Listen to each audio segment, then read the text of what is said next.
Yeah. Hey guys, what's up? Welcome back to my channel. So I'm continuing on with my series of what makes you happy.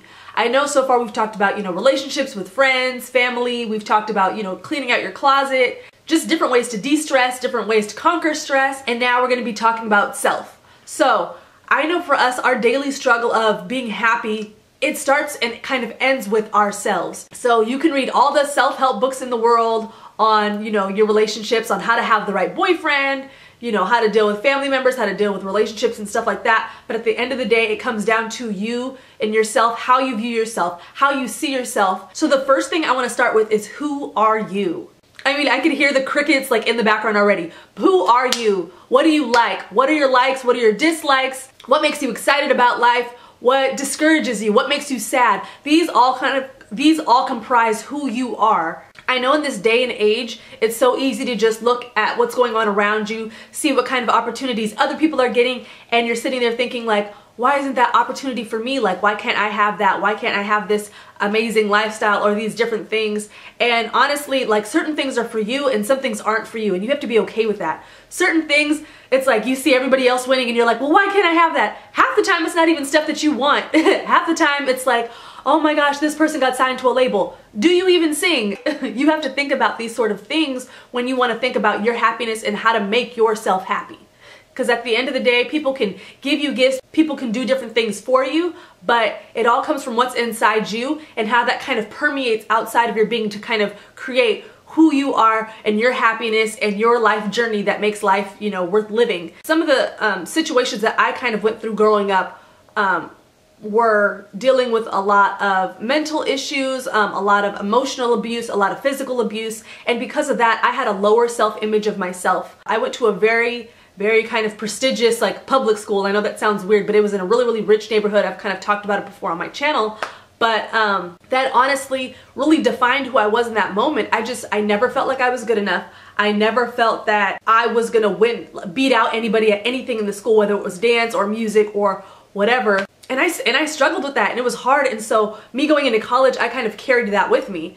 I ended up going to like a private Bible school for 2 years, and it was a really small school. It was about 300 people. So I felt during that time, I really started to kind of come into my own, just because I was at a completely new school. Nobody really knew me except for like maybe 2 or 3 people from my church that decided to go there as well. Everybody there was just so nice and so sweet, and everybody was just kind of like finding themselves as adults and as individuals. And so the thing that I found there was, oh my gosh, I love to do this. I love to create. And, nobody really judged you for it. Nobody was, really was like, oh, you're terrible or you're great. It was more of like a very encouraging atmosphere. And I thrived, and I loved it, and I grew, and I gained so much self-esteem while I was there. That's when I really started to experiment with my wardrobe and started trying new things and branching out. And then through somebody at that college, I actually got my fashion internship, which I was, at for 6 or 7 months before I got hired on there. So that was like an amazing segue and opportunity for me there, and I felt like it's because I really took that time to develop myself. I really took that time to learn to love myself, just be creative, try different things, see what I liked, see what I didn't like, and really just allow that to fuel who I was and who I wanted to be. So for me, that was really an exciting time. In my first year of college, I ended up going to like therapy, which was like so unheard of, kind of in my community. In communities of color, it's kind of like, oh, what do you mean you want to go to therapy? That's for people that are sick. That's for people that, something's wrong with them. But it's not. And, my first session, I was very nervous. And then kind of continuing after that, I loved going. I looked forward to it. It was like, oh my gosh, today I have therapy. And I was like, really thriving there because I decided to take that time to really take care of myself mentally, emotionally, spiritually, and just really develop that way. So that's something that I can really pass off to you guys. If you want to be happy, you have to work at yourself. You have to work at who you are. And it sounds kind of weird because you think, oh, well, when I'm born, that's exactly who I am and that's who I'm going to be. No, like you can develop those things. You could learn to love and really dig deep and really figure out, what are the things that are harming you? What are the things that are standing in the way of where you want to go? If you want to be an amazing fashion designer, if you want to be a blogger, if you want to be a dancer, if you want to be a teacher, whatever it is, if there's some sort of fear or some kind of disability kind of standing in your way, don't let them. There's other ways to get around it. It's so funny because one of the books that I'm reading now, actually my third book this year, is like David and Goliath by Malcolm Gladwell, and he just talks about how the things that we consider scary that we come up against, how if you really break them down, they're really not that scary at all. It's just more of like a mentality thing that we have. He talks about people that are dyslexic and how so many people see that as a disability because it takes you a lot longer to be able to read, and you know, it takes hours and hours to read, you know, just a couple of pages versus, you know, us that aren't dyslexic that read, you know, a page in like, what, 60 seconds or something like that.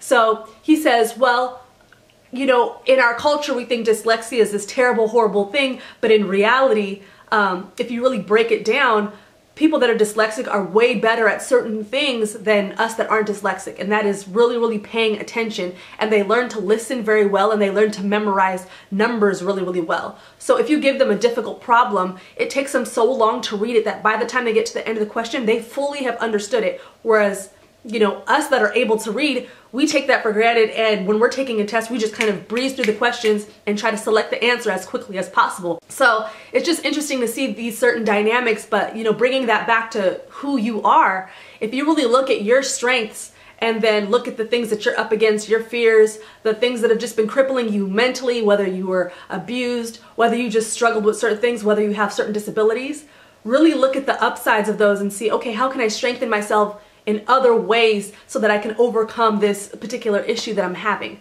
If you want to go to counseling, if you want to, you know, go to therapy, if you think you might want to try it out, do it. I mean, there's no harm in going there. There's been like millions upon millions of people that have gone.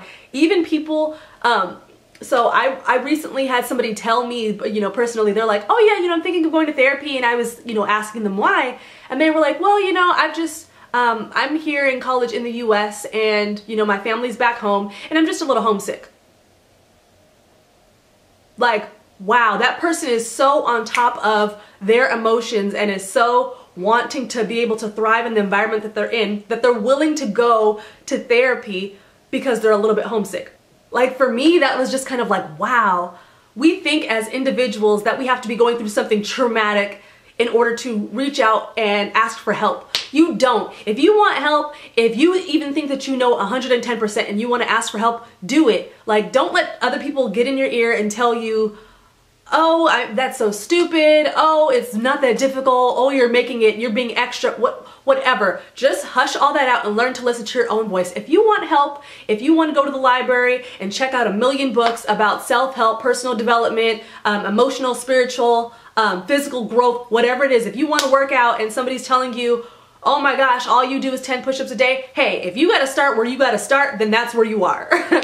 So don't let anybody tell you that you're doing too little or you're doing too much at a time. If that's what makes you happy, if that's really gonna build your confidence in who you are, if you decide, oh my gosh, I feel so sick, maybe I'm struggling with my health and I can only do 5 push-ups a day and I can only do 10 crunches, start there. Like, who cares? That's the point that you have to get to, where you are so desperate to succeed, where you are so desperate to better yourself, you are so desperate for your happiness that you're willing to start super, super tiny, not care what anybody thinks, and work your way up. So that's one thing that I will, you know, give to you is if you want to be happy, you have to give to yourself. If you want to live happily, you have to take care and nurture yourself.